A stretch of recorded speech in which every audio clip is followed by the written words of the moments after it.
Welcome to the Nebraskabilities podcast. I'm your host, Zach, joined by my co hosts, Nate and Andy. And we are here to talk about the absolutely wonderful win we saw from Nebraska against Indiana this weekend. Nebraska, as many people who have watched the game probably already know, Nebraska finally pulls out a Big Ten win after a bye week, to note, at 35-21 for the final score. And overall, I think the three of us have a lot of opinions, a lot of thoughts. But I think we can kind of speak for how Husker Nation feels. I think maybe relieved and happy would be a couple of the things we'd say. But we've got a lot to talk about, so I'd like to just open the floor with our awesome. I say awesome. I guess you guys can disagree with me. Offense. There was some stuff that needed cleaned up, but I think for the most part, our offense seems to have taken a step forward. Um, we've mentioned this whole time that the offense I think is the strongest part of our team, but outside of that, they definitely took a step forward in that they came into their identity. I think this weekend. Now, of course, the question that I think lingers for a lot of people is this was against Indiana, so is Indiana really good? But I think the arguing point against that is, are we any good? We were 1-3 going into this game, and we lost to Georgia Southern, and Indiana was 3-1. So I mean, I think there's quite a bit to unwrap here, but with the offense, I'll pass it to Andy and see what your thoughts are. Any win is a good win, no matter how ugly it is in the Big Ten wild, wild west that it is. Nebraska ends up tied for first in the Big Ten West right now. We'll see how long that stands, but for the moment, we can all relish in the fact that we are in first place in some sort of capacity. What kind of moral victory that is for you, that's up for you to decide. But yes, Nebraska wins 35-21 against a very not good Indiana team, despite how long all of last week they talked about how fast this team plays, how up tempo, how many plays they run, so on and so forth. Nebraska at the end won the time of possession, 34 minutes to 24 minutes, pretty much somewhere around there. But I know it was a good 10 minutes of extra possession time. Indiana averaged about 90 plays coming into that game per game, and Nebraska held them to about 67. So a huge step up for just the team overall, especially the defense. That was just a very big morale boost and confidence boost for the entire team, but especially the defense after being thrashed the past four games, essentially just on defense. But I know all game that we had talked about, just Mickey had talked about all about last week, just slowing the team down, getting back to just the basics of running the ball, getting good, consistent offensive drives. And we saw that Saturday. We know Mark Whipple Staple is coming out of any game, any first half of any game, and just scripting the offense so well to score. Came right out of the gates on our first offensive drive, scored. I think that was about three plays. The big Trey Palmer catch over the middle, and then Oliver Martin scoring at the end of that drive. Just again, Mark Whipple showing us that he's very good at scripting games and making adjustments either going into the game or out of half. Not so much of the third quarter of this game. Off both offenses kind of sputtered for the third quarter of that game, but I do think overall, just a huge confidence boost for the team and especially the offense. Line, as we saw, still has struggled a little bit. Gave up that strip sack touchdown when Chuba was in for one of those possessions.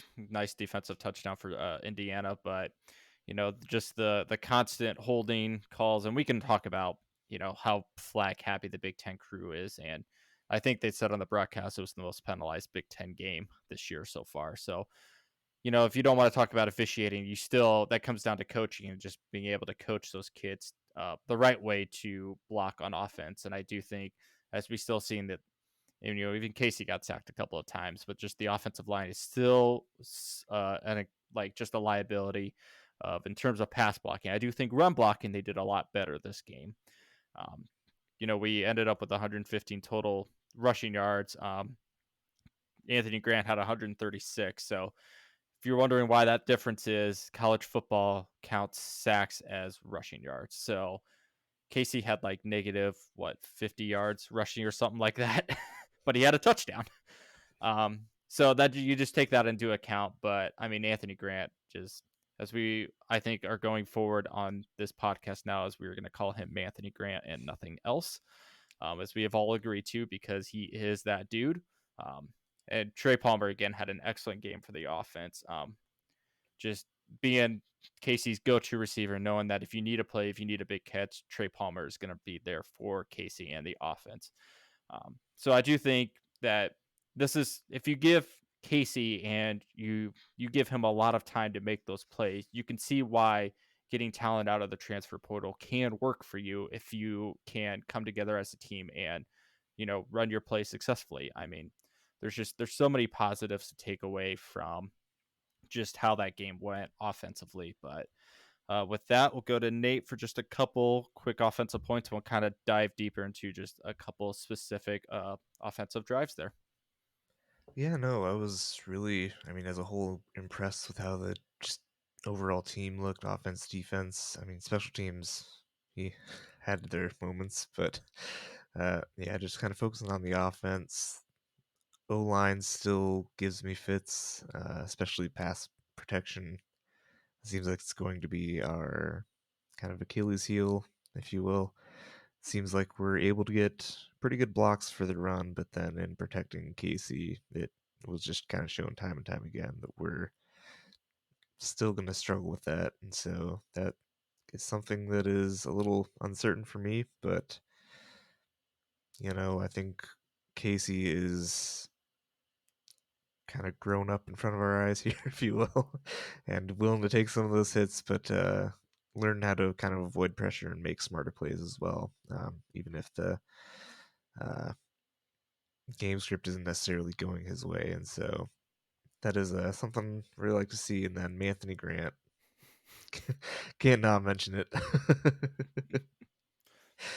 Guy is just carrying the team quite literally on his back, and so it's just impressive to see him run. He's a stout guy, can run over guys, can just make those jump cuts and pull something out of nowhere, and it's just really impressive to see. I know in the press conference today, Mickey was talking about Anthony Grant and how Florida State wanted him back, I think, and Mm-hmm. we kind of won that one. We said We, no. yep. They said I think we they. can all agree that was probably good that he wants to stay here too. Like, we'll take that. We'll Yep. definitely take that.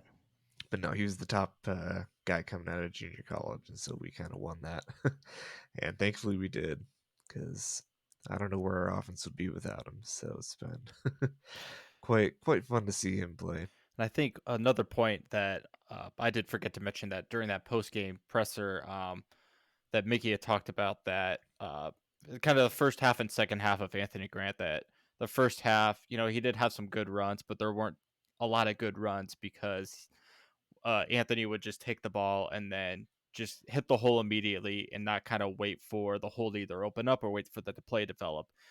So he pulled him aside at halftime, told him kind of slow the game down.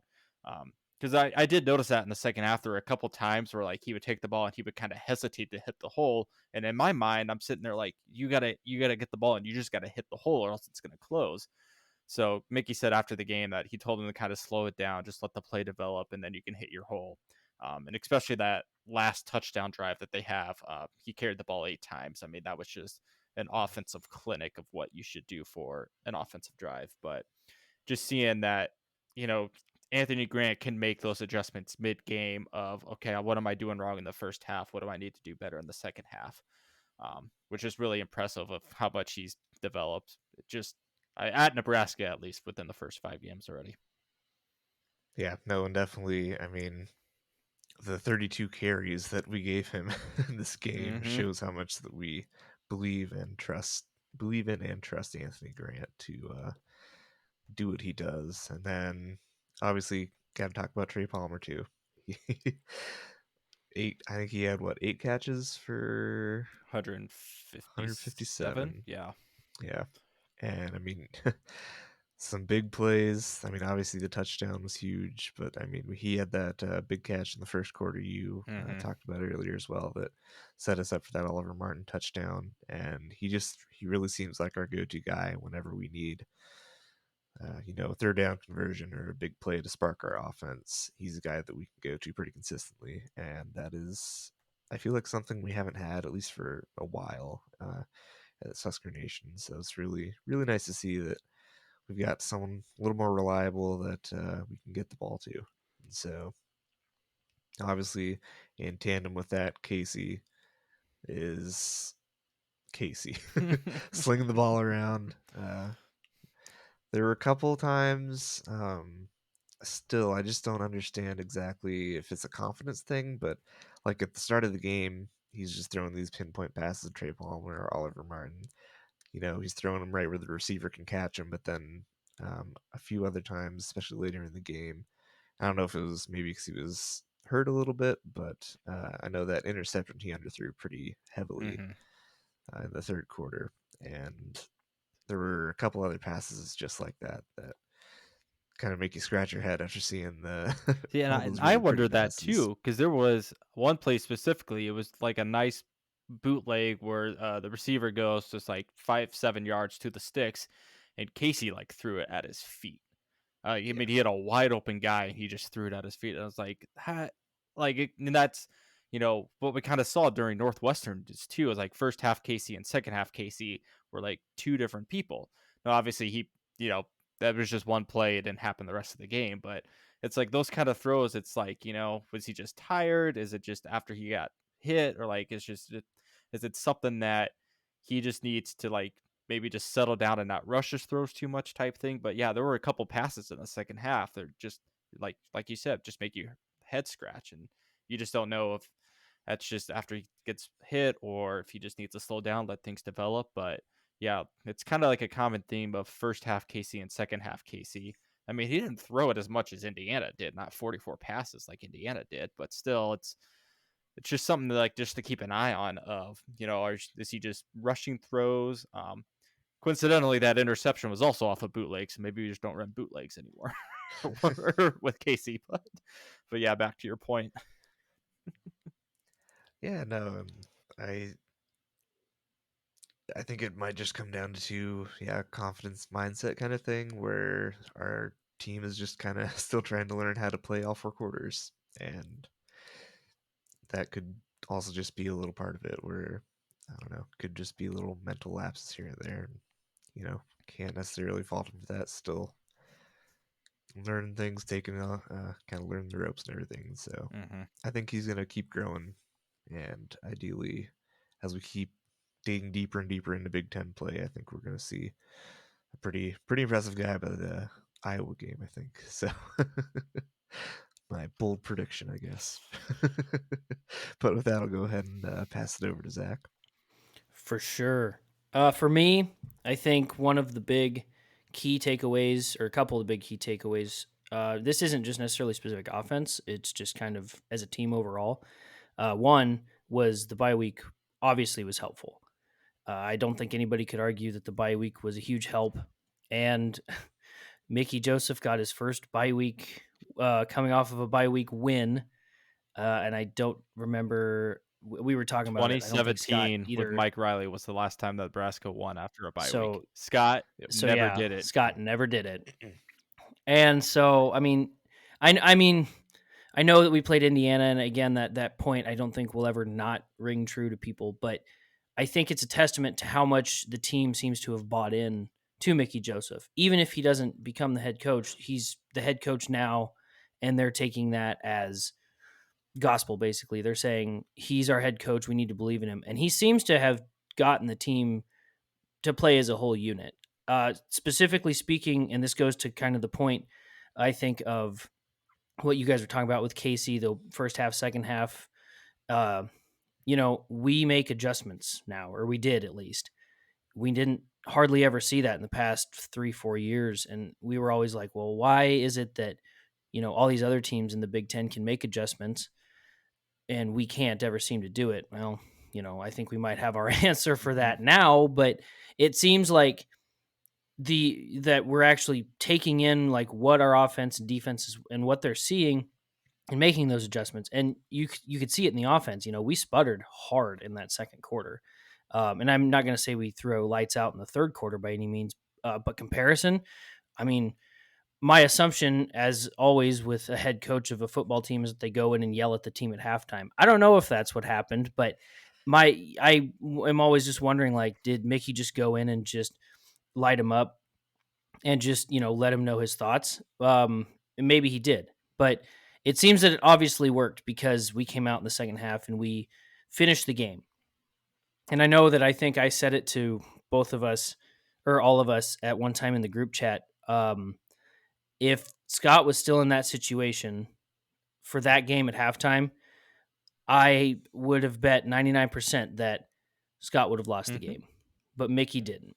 And you can just kind of tell, or at least I thought I could, that there was just a different energy about the team. And to me, that was huge. Like, I feel somewhat hopeful again about Nebraska football. I'm ready to be hurt again. I think, but I'm sitting here kind of nervous about it, but I think I'm ready to, become a big Nebraska fan again and not hope for the worst. I would also like to point and put this on the record for myself that yes, I did predict that Indiana would win, and I'm happy that I was wrong. So I'll take that.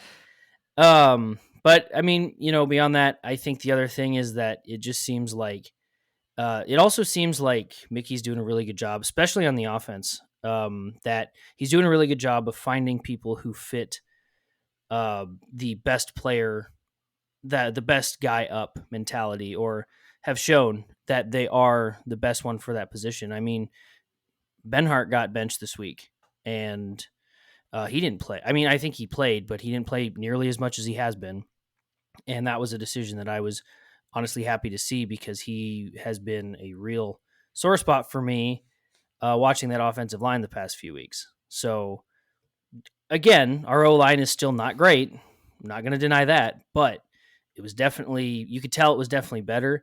It also seemed like the people that were being put in these positions were also, playing with more passion because this was their chance to show what they had. And I think they did really well. Another case in point was we know Anthony Grant is still running back number one, but we don't know who exactly is the clear number two. And personally speaking, I think that's a plenty fine problem to have because Irvin and Yant both played in that running back two spot, and they both played well. And it looks like they were splitting time pretty evenly. And I don't know if this was ever specifically said in that way, but I'm wondering if that's just kind of the mentality that Mickey has overall, is just if someone's not doing their job, or if there's a point where he thinks there are people that can do good work, that he's going to put them in and give them a chance. He said it multiple times now in his press conferences that players need game reps. You can't just constantly practice and expect them to always be the greatest thing until they get in the game and do it. You can practice all you want, but until you get in the game and actually do it, you're not going to get that full experience needed. That goes forward with, the other thing that I thought that was a really good quote from him today in his press conference was, the sign of a good team is those who can move forward. And so obviously we're happy about the win, but we got to look forward. And I think that ties into when specifically on the offense, Casey got pulled out for that one drive. At the time in the stadium, I was like, oh, crap. If we have to play with Chubba and or Logan the rest of this game, who we've only seen Chubba just that one part, and we've seen Logan maybe, I think, during the Northwestern game for that one play. That's it, though. I was like, if we have to play with them the rest of this game, and our defense is obviously, we now know our defense probably could have held their own. It gave us a chance, but at the time when that happened, it was either first or second quarter still. And I'm like, oh, here we go. This is the undoing. Offense is going to sputter the rest of the game, and we're going to lose. Yep. And I mean, I think, we found out, I think it was today or maybe after on the game on Saturday. I don't remember which one I exactly, think he but said it both times. Mickey, yeah, that Hmm. sounds right. Mickey came out and said, or no, Casey, I think said it on Saturday, and then Mickey Yeah. reaffirmed it today or whatever. Doesn't matter. But basically, that he pulled him out and said, "Hey, watch from the sideline, see what we're seeing, because you might be, like they might be trying to do something that you can't Hmm. see in there, which sounds weird, and I'm probably goofing that quote up, It's but." the same idea. Yeah. The idea is that he was pulling him out to, one, just give him a chance to watch without being under pressure, which I thought was fantastic and was also quoted as something that Tom Osborne did. And I know how much Husker fans adore Tom Osborne. I get it, but um, this whole long point that I'm making really just comes down to, at least for offense, and we'll get to defense, that they all look like they made the adjustments when they needed to. The team just looked to be better. And I think it comes down to the fundamental changes that we've seen being made in the last 2 to 3 weeks. Again, I mean, we can sit here and talk about the offense, over and over again and Hmm. all what, but the whole team just looked different. And I thought that was great. But I've spoken long enough on that. I'll give it to Andy. Yeah. So, I mean, it kind of wraps up the first half of just, we thought that going up 21-7, defense kind of gives it away again. And Mickey had said that today at his press conference as well, as they didn't do good enough job closing out the first half when they had the ball back with 21-14. Because in my mind, I'm sitting there thinking, yes, you get the ball, you either get a field goal or you get a touchdown, and you get the ball back in half, score again, and you could, push this out to a 3-score game by the third quarter already. Instead, they punt, get the ball back to Indiana. Indiana comes down, scores, tied at halftime. And then, kind of at that moment, I'm just sitting there. I'm like, oh, this is just what we do. You start strong, but then you can't finish. Definitely felt that way throughout the third quarter. Only notable thing um, that happened on offense was just the interception after the Luke Reimer.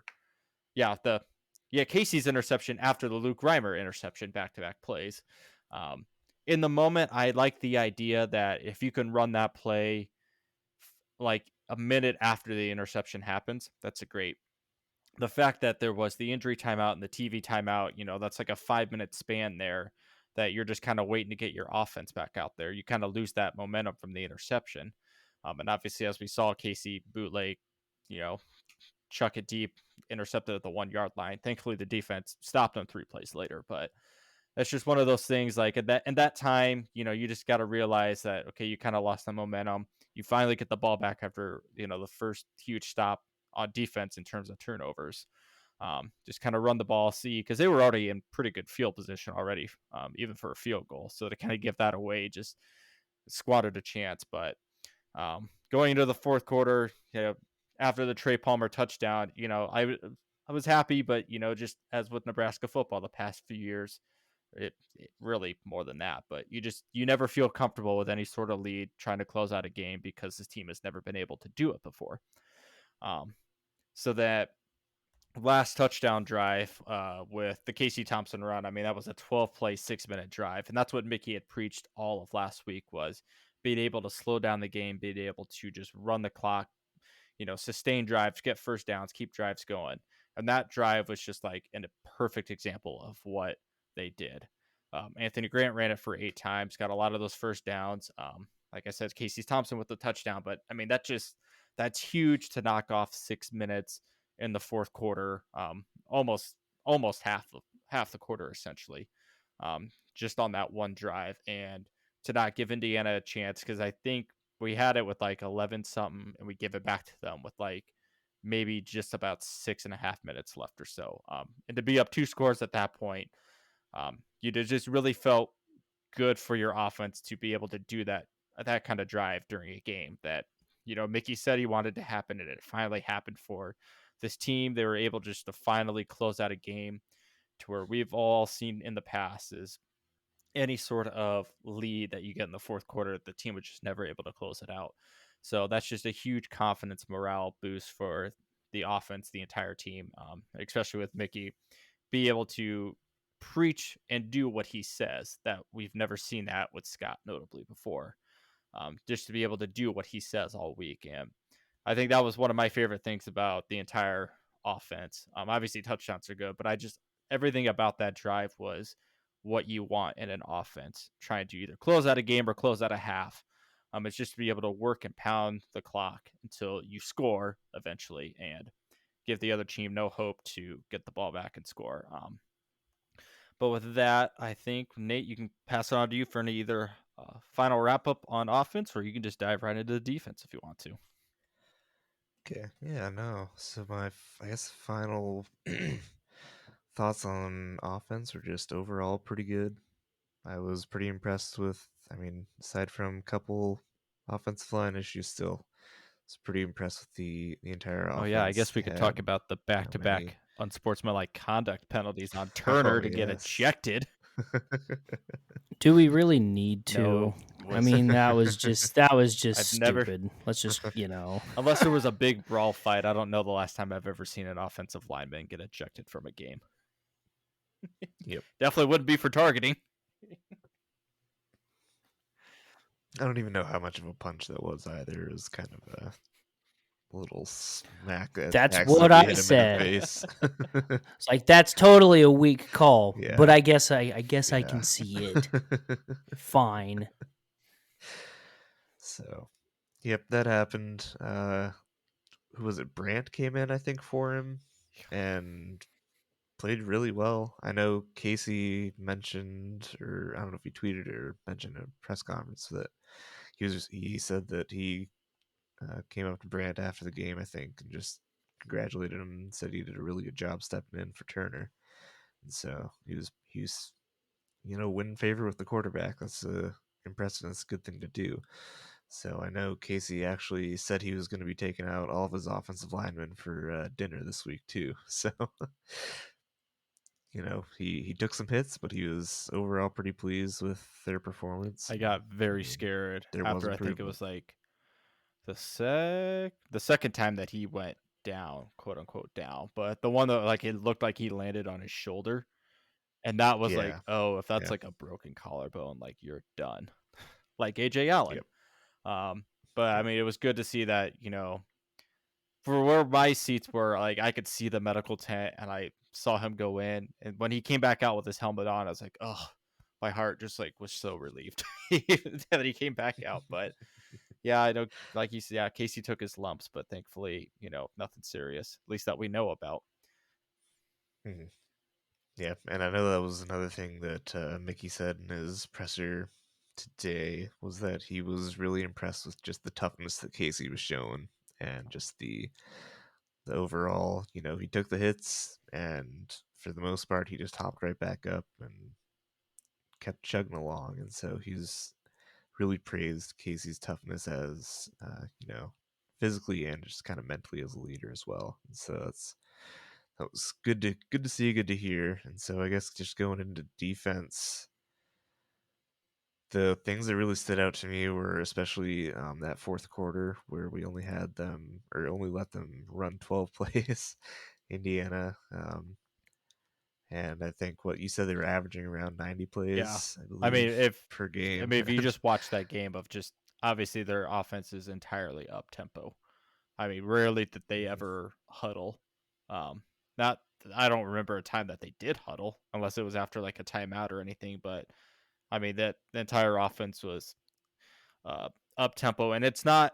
I was as that game went along, they took a couple deep shots, but it was also like similar to Georgia Southern, where they would just dink like little dink plays was their entire offensive identity. It wasn't they're hitting slants, 15, 20-yard slants every other player, 30-yard vertical routes.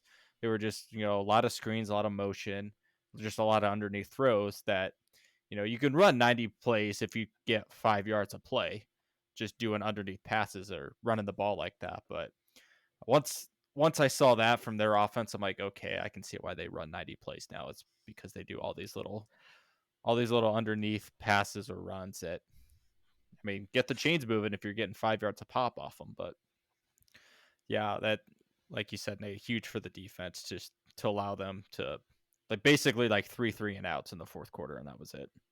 Mm-hmm. Yeah, and especially down the stretch, that's where you want to finish strong. You want to be, in that position where you can rely on your defense, and I think they stepped up when we really needed them to, and that was really, really impressive to see. And that kind of led into the time of possession battle that we won, actually. Which, I mean, I suppose if they're running up tempo, you would, in theory, should be winning that. But I mean, it just goes to show that our defense was able to stop them when they needed to. Yeah, it's not like And Oklahoma where like I think we won the time of possession against Oklahoma, but Oklahoma, would run those big pop off touchdown plays or anything like that. So it's not like Indiana was doing that either. Yeah. Yep. And yeah, on the flip side, our offense was also, taking some time off the clock. So that was really good to see. And then I'll just go ahead and briefly touch on, my guy for the defense, Garrett Nelson. Boy, do we love him. Gosh. Yep. Just brings all that excitement, all that energy to the team. You can tell he just loves being out there, loves just playing the game of He's football. just a guy being a dude, And yeah.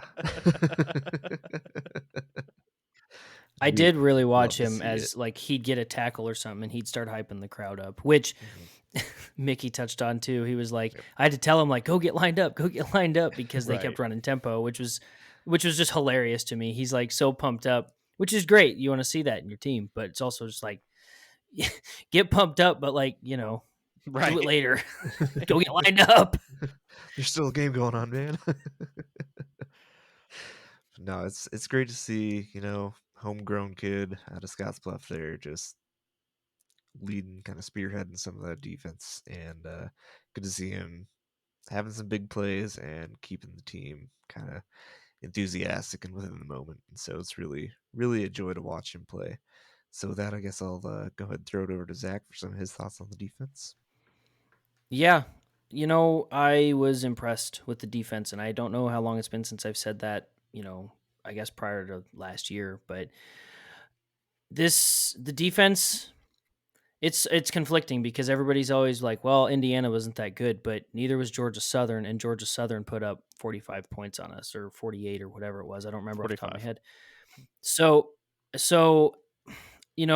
I'm still not buying fully the argument that Indiana was a worse team than Georgia Southern in the fact that, we still were able to stop them when we needed to. And going back to the adjustments point that I had made earlier, they being Indiana, had scored 21 points in the first half. The second half, they didn't score any. So whatever the adjustments were made, or whatever the conversations were had, or both, or whatever, obviously made a difference. And that was the other thing that this goes into the whole team again. But specifically, I know there were a couple times where they showed Bill Bush, not like yelling at his players, but heatedly, or like, definitely talking to his players about, here's what you need to do. I mean, obviously I didn't know what he was saying, but they were definitely talking about something, or, here's what you need to do, or you were close. He was helping his players get better as the game went on. I'm not saying we never saw that from the previous coaching staff, but it's really nice to see just a lot of passion and heart being put into coaching these kids. And I think that was kind of the key fire, at least for the defense, is that, we finally saw that they can do it, and they finally told themselves, hey, we can do this, and then proved it. Also, something that I don't know if we touched on, it turns out live tackling really does help in practice. I saw a statistic, I think it was tweeted out by Sean Callahan, that we averaged 13.75 missed tackles coming into the game at Indiana, and we had I think it was 6. I think it was 6. Yep. It was 6 or 6.5 or something like that. We literally cut our missed tackles in half. And I know, Nate, we were hanging out for the weekend, and we even said like a few of the missed tackles, I'm sure they were counted as such, but they made sense just because it was the guy that had the ball, had a better angle and was able to make the guy miss. Yeah. Like there were a couple that you were like, oh, come on, you can't miss that tackle. But most of them, I remember, at least in my head, thinking, okay, yeah. I mean, you don't really fully sometimes expect the guy to always make that tackle.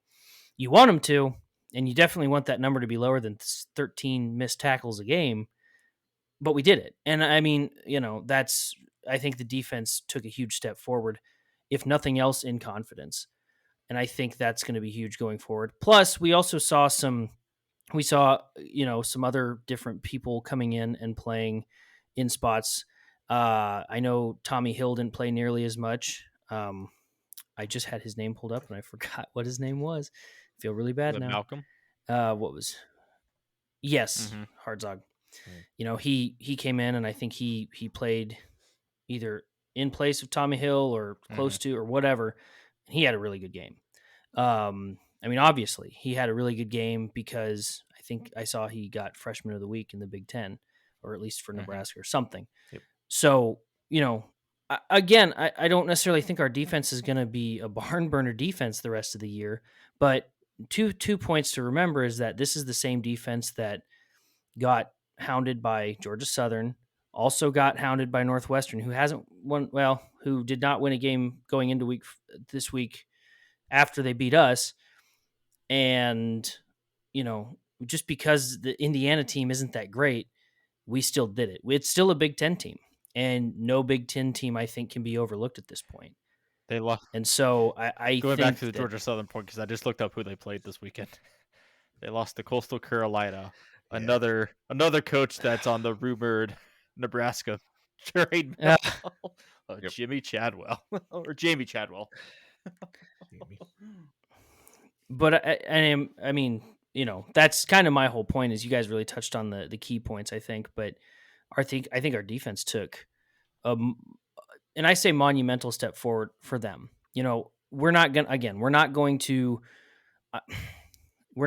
to completely shut out the rest of the teams we play or anything like that. But I think the way the defense played, I think the way the whole team played will carry into next week, or this week, I guess, into Friday. And if we can win against Rutgers as well, I think we've got a real good chance of seeing a lot of momentum build, which I think we've always said was one of the big issues with the Scott Frost era, is that if he could just win a couple in a row and, gain that momentum, we might finally shift the corner. And by no means am I saying we're going to shift some wild corner here the rest of this year either, but I guess I'm also not going to say it's not possible. But I think the defense and the offense, now that we've touched on both of them, I think were infinitely more fun to watch just total. And I was not feeling the same sense of dread that I felt in every other game after coming out of halftime. Once we got going a little bit. So with that, I think we'll finish up, and I'll just kind of go into special teams, since special teams is a pretty short list here because they did really well outside of one shanked punt. Our punting was very good.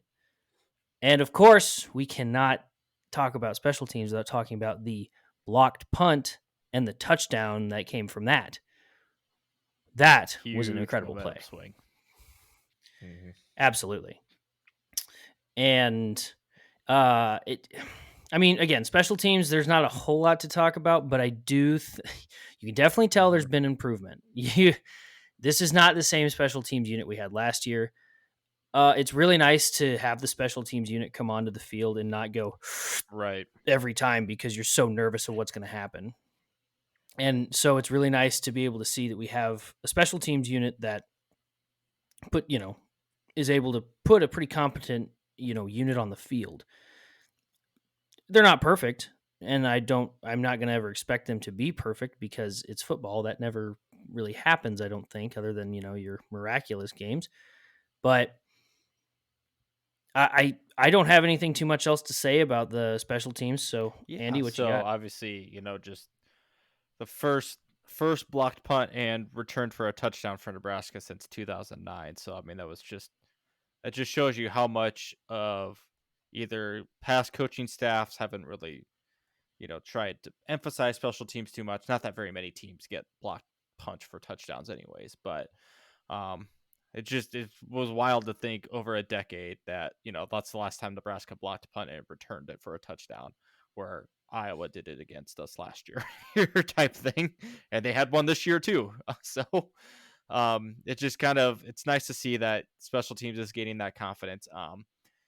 Just I would still like to see, and Trey Palmer is a really good player. I'm still hesitant of if you keep putting him out there for punt returns or kick returns and he gets hurt, it's just kind of one less reason to put your star talented wide receiver on, your first team special teams kicking or returning punts. But he's gaining a lot more confidence, at least with punt returning, knowing when to take it, looking really good taking those punt returns. But I still think that's going to come with time and with coaching of when to take it, just getting more confidence and taking out those punt and kickoffs essentially there. But yeah, there's, like you said, Zach, not much to talk about with special teams. I no longer hold my breath on field goals anymore, so it's really nice to have.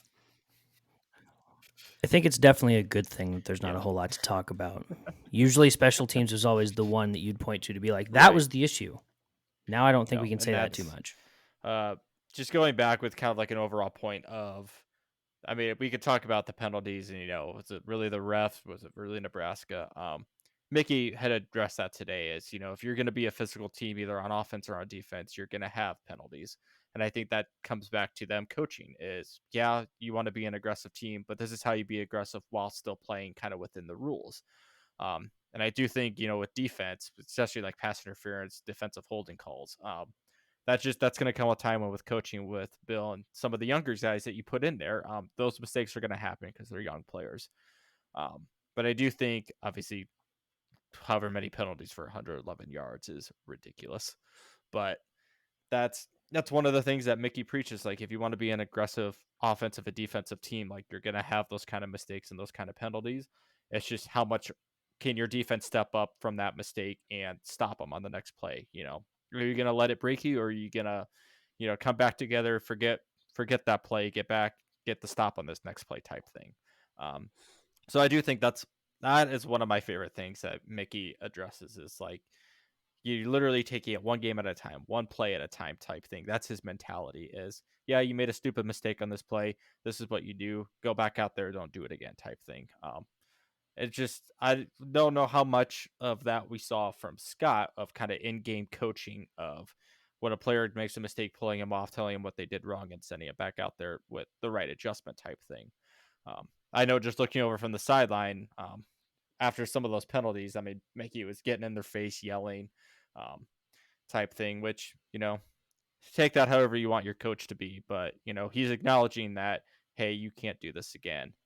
This is what you do to fix it. Now, we need you back out there. Go do that type of, do it correctly the next time.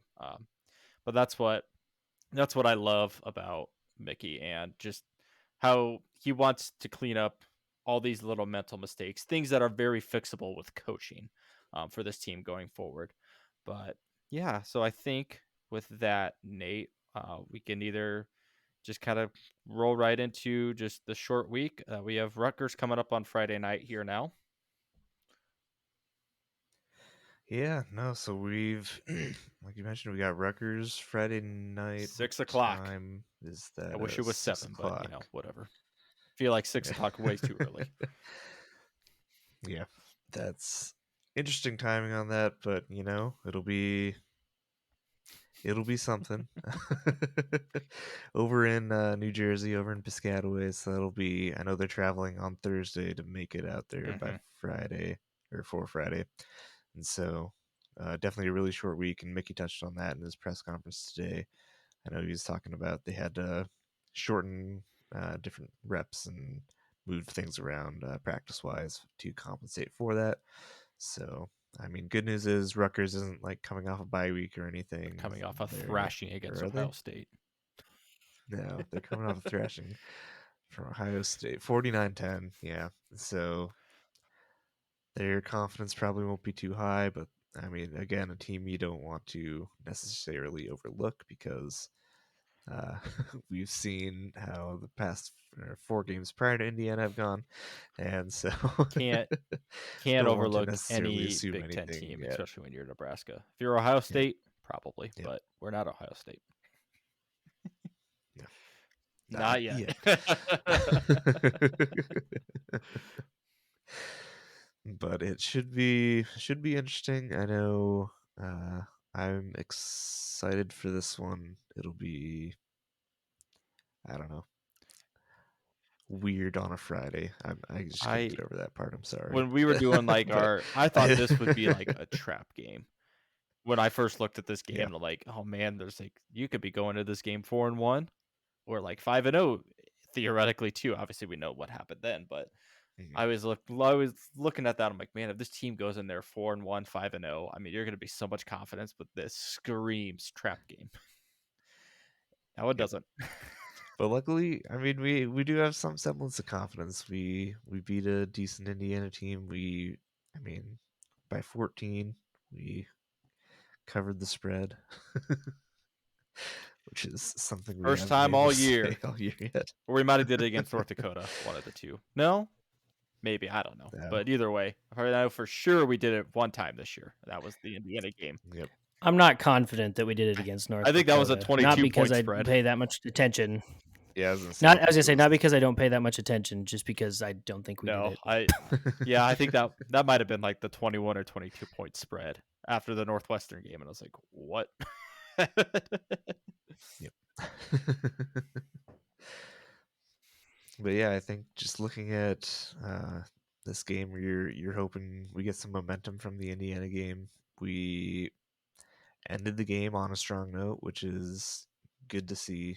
You know, it wasn't crossing our fingers that they miss a field goal at the end of the game to win it. It was a pretty dominant showing towards the end of the fourth quarter there on both sides of the ball, and so that'll should be a confidence booster for us going into Rutgers. Hopefully, I think it'll be a good game. I don't. What is the spread? Well, Was it's it whatever 3.5, bookie you want to go with, I 2.5? suppose. Okay. When I looked at ESPN just before we started tonight, it was at -3. It's for essentially Nebraska. a pick'em game, so it's -3, whatever okay. bookie you go with is the spread you get. So there's not like a common spread for this game, which is terrifying.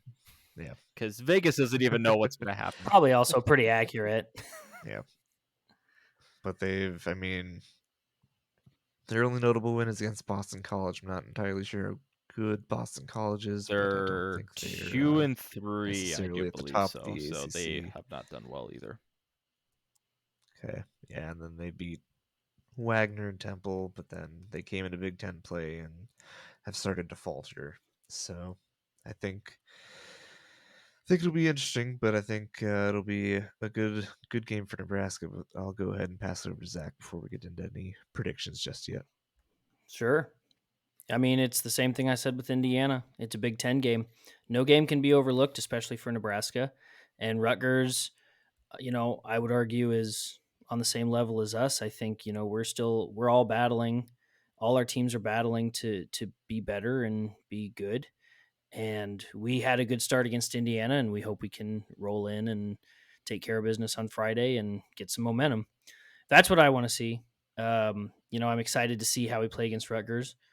Are we going to see a possible, revenge game from Noah Vedral? We will see, I guess. Not unless Scott's somewhere up in the upper Um, deck, just overlooking. Hey, I mean, we probably can't rule that out, but I'm gonna guess he's not going to be there. But no, I'm excited for this game. Outside of it being on a Friday at 6, but whatever. A good note that I was looking up today is that they're being Rutgers, their top receiver, Cruikshank, will be out for the first half of the game because he got ejected on looks like a fake punt from Ohio State they in were the not fourth happy quarter. about. Oh wow. Yeah.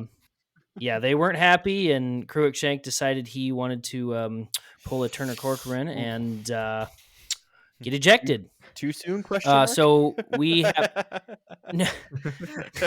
never forget. So I think it'll be really key for us to take advantage of that on the defensive side because he'll obviously be fired up and ready to play coming back that second half. I mean, unless he does something to get ejected in by the second half too, I guess. But Is I'm that going to like doubt that'll happen. when hockey players come right out of the penalty box and fight again? That would be something. but I'm doubting that's going to happen unless we try to pull a fake punt. But I'm pretty sure fancy special teams things are something we probably shouldn't be doing the rest of the year unless it's absolutely necessary. I think we could probably table the idea of anything fancy when it comes to special teams. We saw how that worked out for us in game one. Maybe let's We just let that anything that lie. says onside and any other playbook should just be scribbled out. Yep. Even if we need an onside in the fourth quarter, they should call it something different than an onside. Kick, not to them. No, I'm just comparing the two teams too here. Just up to this point, Nebraska has 31.4 points per game, and Rutgers only has 24.8, and that is taking into account Rutgers playing who they've played with Boston College, Temple, and I don't remember who the third one you said was. Wagner, 66-7. Wagner. That one too. So I mean, Rutgers is not a team that we can overlook by any means, but I think with the steam that Nebraska gained for momentum this last week, I think this game is going to be a lot of fun to watch. Their defense is also, their defense is pretty stout. The yards allowed. Well, I guess I'm comparing to us, which isn't a real fair comparison because those first few games were pretty rough. But according to this, they've only allowed 95 rush yards per game, which, I assume this takes into account the Ohio State game right too. now. I just want to see what those splits were like. And so if that's the case, we've got Anthony Grant, who also, I saw a stat today that in the in the first 6 weeks so far, or 5 weeks or whatever we're at, Anthony Grant in the 5 games that we've had has more rushing yards than all of our running backs last year had at the end of the year. I think Ramir Johnson led the team last year, and Anthony Grant has more yards than Ramir Johnson ended with last year. That's huge because two things. One, that means Anthony Grant, excuse me, Thank you. is obviously our running back number one, and he's really good at it. He actually reminds me very much of like an Amir Abdullah type. He a solid, sturdy running back that will get you probably 4 to 5 yards pretty handedly. But the other side of that is one of the concerns I think we had was, the Big Ten, you have to be somewhat of a running game. And we brought in Mark Whipple, who was known for his passing game. Clearly, he sees some use case for a running back.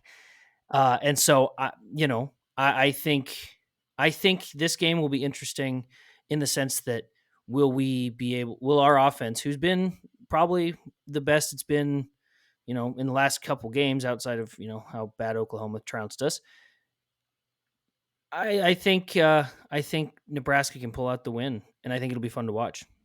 Again, outside of it being on a Friday, but I can't control that, unfortunately.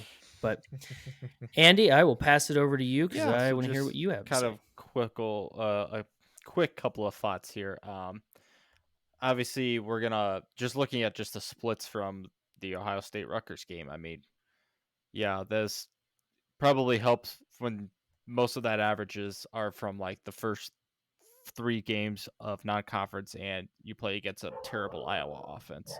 So yeah, your defense is probably going to look good of not giving up a lot of points. But Ohio State ran for 252 total rushing yards, only passed for 161, but they were probably running the ball, so they probably didn't need to pass that much anyways. But it just looks like, if you have a superior, back at least, or just a good offensive push, it looks like you're probably going to be able to run on Rutgers for that. But that's just one of those things that I think Mickey had addressed that in the game. His press conference today too was, yeah, we would love to get Anthony Grant the ball, 30, 40 times today, but he won't be able to tell you if that's how the game is going to go. The game flow is going to dictate how many carries Anthony Grant gets. So he might get, 25 plus again. He might get 15 if we get into a passing shootout type thing. So for all, I thought that was really cool too. Sorry to interrupt. I thought that was really cool that he said basically he's taking it off of game flow. And I think that also goes with what Whipple said too, is that he goes basically on the game flow, which to me also says Mickey is saying, "Here, Mark, Right. do your thing." Like Mickey Mhm. has some input, I'm sure, but he's like, "Hey, Yeah, and do like your if he thing." gets 30 plus carries a game, I mean that's obviously we're running the ball really well type thing.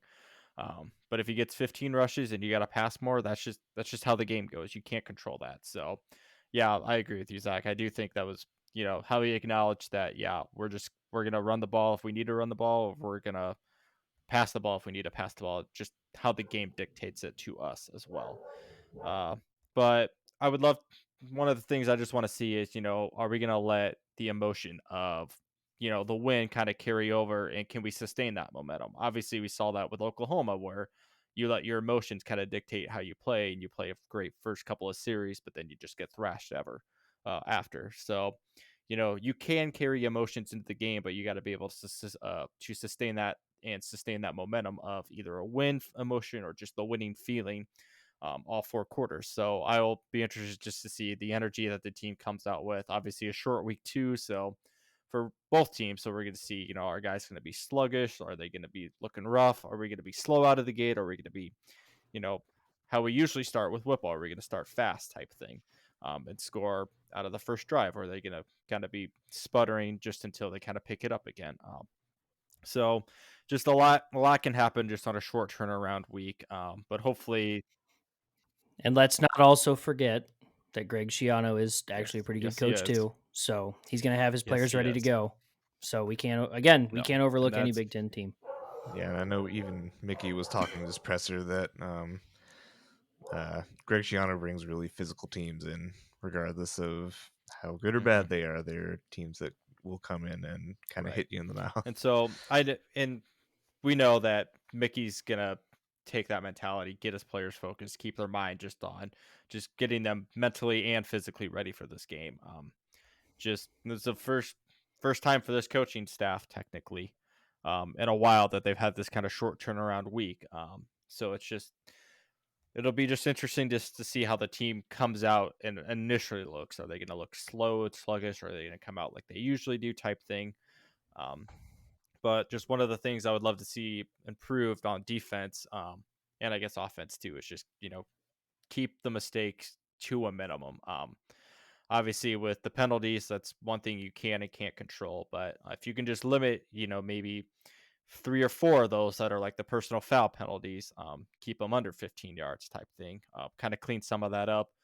Obviously, our offense keeping us in the game helped us a lot with Indiana, but at the same time, the offense might sputter, defense might have to step up and control, and if we get a repeat of the Indiana game, I have confidence our defense can do that. But at the end of the day, just hoping that they can just kind of keep the momentum, just go out how they've looked so far, just carry all that momentum over from Indiana and just look amazing, essentially. But we'll go with predictions now with Nate, and then kind of wrap up on any final college football thoughts. Obviously, we'll get to Rock Chalk Jayhawk being 5-0. Game day's coming to Lawrence. But yeah, we'll go We predictions. love it. So I guess I'll just give mine first. I do think, as much as I want to say it's going to be a fast start, I do think it's going to kind of be a sluggish start. Maybe, probably for both teams, just because it's one less day to prepare, one less day to get your bodies ready for a game. But I will keep chugging the Mickey Joseph Kool-Aid. So we'll go with we'll go a little greedy. We'll go 41-28. I No, we'll go 42-28. 42-28 Nebraska win. Over to you, Nate.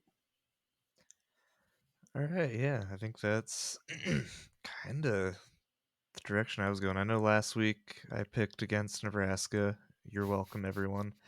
Um, but I really just wanted to see, how this team would come out and perform after, having a bye week, having some time to kind of get within Mickey's system. And I I was really pleased with what I saw against Indiana. It really, like Zach said, it kind of instilled my hope again in the Nebraska football team and just being able to watch a competent football team.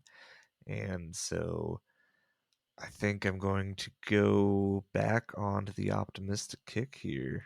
I'm going to join you, Andy, in picking Nebraska, and I'm going to go 37-28. Good score. Good score. Yeah. 37-28. All right. You kind of stole what I was going to do. Oh, Zach but was I going 90 to kind nothing. of like Scores it. by 90. I thought about it on Sunday, and then I was like, no, I probably better be a little more realistic. 85, it's fine. Yeah, maybe 80. Let's be real. No, actually, I am thinking that this is going to be. This is going to sound weird, but it's going to be a rebound game, I think, for Rutgers because we are not Ohio State. Don't know if you guys knew that, but we are not Ohio State. So I think they're going to come out, look to play hard. They're going to look to play fast, and they're probably going to catch us a little bit. And I think they're going to be I still don't think they're going to win it because I think Nebraska has that momentum from their first game. They finally were able to get over the hump of getting that win, and I think they're going to carry that into this week. I think the players are going to be fired up and ready to go, and I think they're going to overcome any kind of adversity that comes their way. They've shown they can do it. I think they're going to continue to build on it. And so my prediction, very close to Nate's, but I was going to go 38-28 Little for Price the is Huskers. Right over here. Um, All right. I think I think we'll see a good amount of touchdowns. I think our offense has good game plans, good schemes. I think they're going to get in the end zone quite a bit, and they're going to, I'm just assuming they're going to finish out the game with a with a nice little field I goal. think we'll look at it as like Um, this is Rutgers' first Big Ten defense of not great caliber that they're going to face. Obviously, Iowa, regardless of how many wins and offensive crap that Iowa is, I mean, their defense is still probably one of the top 5, if not top 10 in the nation for sure. Ohio State, I assume they just have a good defense because they're Ohio State. Obviously, their offense is really good, but I think we can just sum that one yeah. up by Ohio So State's just good. this is probably the I first mean, defense there's Rutgers will play that is not top tier caliber of Big Ten play.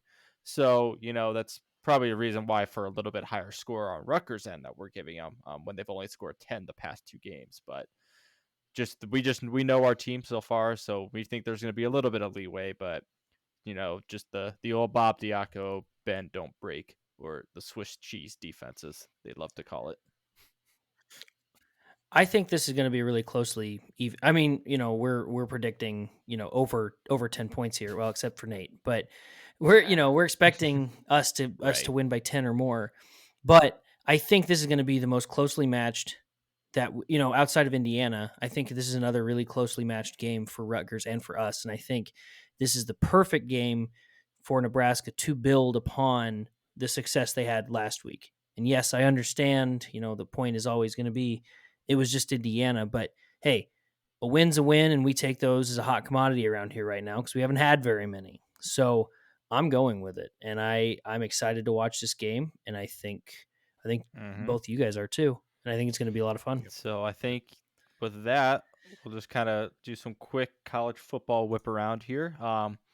Outside of just the scores for Saturday, I think outside of that, kind of the bigger ones that have come out is one of them that will impact Nebraska and just the Big Ten in general is Wisconsin firing Paul Chryst after what I think it was like 67-28 or overall record at Wisconsin, very similar to Bo Pelini, who I think was 66-29 type equivalent record. So a lot of rumblings and shakings up there in Wisconsin, which will definitely affect the Nebraska coaching search now, because now you add kind of a more, I guess, in terms of stability, a less rebuild Wisconsin team that you would probably have to go through than if you were to take the Nebraska job. They're going to be, I mean, similar to us. I mean, they're going to throw a lot of money at whoever they decide to hire. But for a while there, kind of the first couple weeks, like Nebraska was just the top tier program. Like, yes, we had like the best job on the market right now. Now Wisconsin's probably trumping that just a little bit, just because there's probably whoever takes that job unless you're going to rebuild the entire offensive scheme that they've always run. There's probably less rebuild, less players you got to get uh, get going for that. But obviously, that's the biggest news of the in terms of coaching fires. Colorado also fired their coach, but they've been a dumpster fire for quite some time since playing us.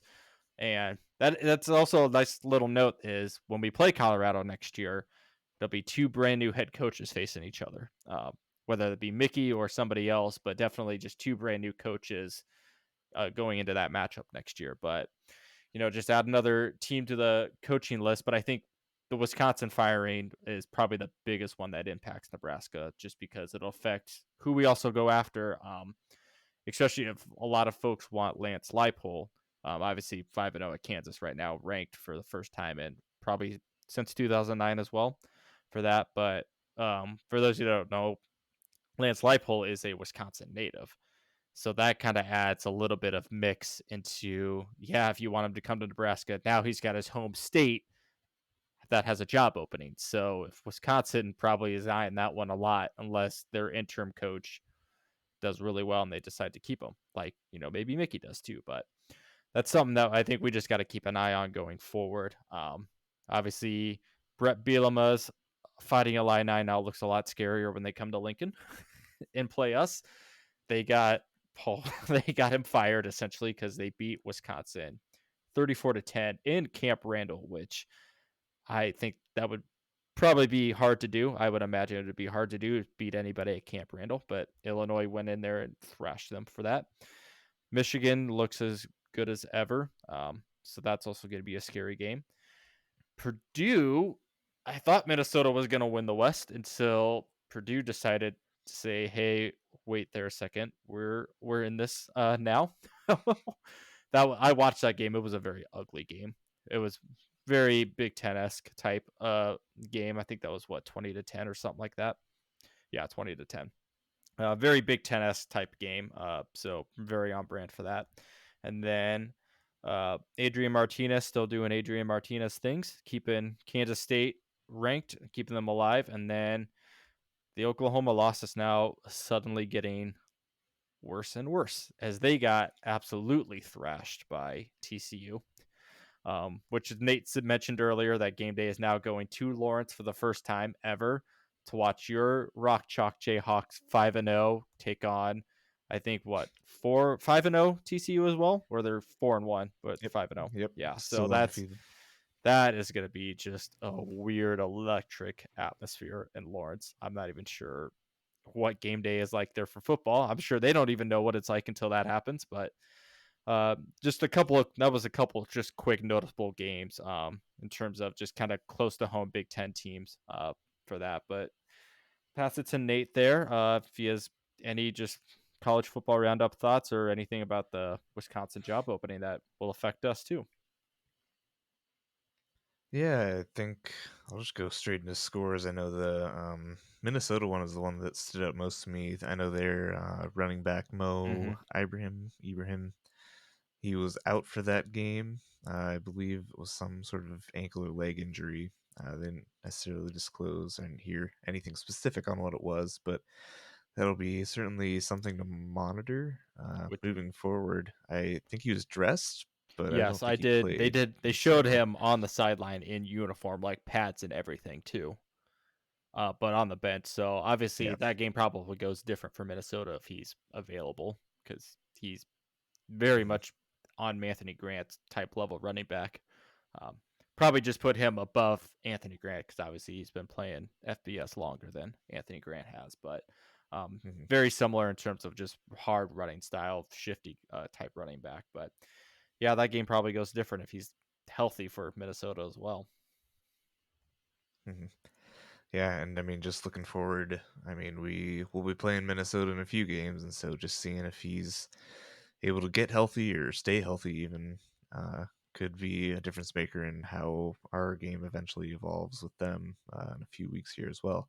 So it'll be certainly one storyline to monitor. I know another one I was intrigued by was UCLA staying 5-0. They beat Washington, number 15 Washington, Do pretty we just handily. have to be a better basketball school to get a better football record? Because I hope not. Because Syracuse is 5-0 as well, and these are like dominant football, like basketball programs that are like now doing really well in football. Man, I hope not. Unless we take a massive jump forward in basketball. Maybe that's been the secret to our non-success, we huh? need a better basketball team, I guess. You Bring got back it, Tim Miles. Hoiberg. Oh, Timmy Miles. Also, fun fact about UCLA, and I don't know how much there was to this, but I just thought this was kind of funny, is that before Scott Frost was officially rumored to come here, there were talks that Chip Kelly would come to Nebraska. Wolf. So I don't know how like that. So I mean, he had a few rough years at UCLA, but he's obviously doing okay now. So who knows? What could have But been? anyway, I'll give it back to you, Nate. Sorry, I had to get that in there. No, the only other game that really stood out to me was the Dave Aranda Bowl, where he faced off against Mike Gundy and ended up losing that game by 11. But God, Mike Gundy that here could would be ultimately that end would up be a working trip. in. I don't know if you find that one, but maybe with Dave Aranda losing a game or two here and there. I mean, obviously, we want him to have a decent season if he does ultimately come here, but we also want him to be gettable if he is available and Mickey doesn't pan out. But that was just one other score that kind of stood out to me. But with that, I'll go ahead and pass it over to Zach for any of his thoughts on some football from over the weekend. Yeah. So one that I thought was interesting, just because I know we talked about it a short bit, was Ole Miss beating Kentucky, because of all the rumors with Lane Kiffin supposedly sending smoke screens about coming to Nebraska and all that. I was like, man, wouldn't that be funny? That's one that people have been, kind of hitting the rumor mill hard with Lane Kiffin coming to Nebraska. Obviously, this whole rumor mill is going to be going on for at least All another the way 2 until months. November. We aren't going to hear anything probably till November. Yeah. So, I mean, we can sit here and speculate all we want, but I just thought that one was fun after the whole week leading up to it. With him talking about, he didn't say anything specifically about Nebraska, but he, I think, retweeted an article or something like that about it. But the other one, not so much really affecting us, but just something that I thought was interesting or maybe noteworthy, was Georgia eking out a win After against last Missouri. week, I said, "No, Missouri's the bottom feeder of the SEC," and then they go out and almost win against Georgia, and I'm like, "Really?" They heard you, Andy. I mean, I didn't get to watch the game, but I just kept the score up on my phone on ESPN just because I was interested, and that was one I didn't expect to go down the way it did. I obviously expected kind of an Alabama-Arkansas score, 49-26 for those that don't know the Alabama score there. Obviously Alabama won. Well, because of how Georgia played, Alabama is now number 1 in the AP poll. Probably no shock to anybody, but Ohio State is still at number 3 and Michigan is at number 4. So if nothing else, 2 Big Ten teams in the top 5. We're going to be the trap game for Michigan before they play Ohio State. I hope so. Wouldn't that be funny? No, I mean, Rutgers getting blown out by Ohio State wasn't really necessarily noteworthy, but I think it's noteworthy in the sense that I think Rutgers is going to look to turn it around, and they play us. So, yeah. Outside of that, I don't think I have anything else. You guys got any other final closing points before we wrap this thing up? Big Red. That's right. All right. Well, then with that, we'd like to thank everybody for joining us. For those that are maybe new to us, please consider looking us up on our socials. We are on Facebook and Twitter. I'd give those links, but they're a little long. Honestly, just search up Nebraskabilities podcast, and you should be able to find us. But yeah, and then also check us out on YouTube if you're a fan of video podcasts. We have our stuff there. And with that, we will close it out. And we thank you for joining us. I am Zach with my hosts, Andy and Nate. And always remember, if it's a possibility, it's a Nebraskability.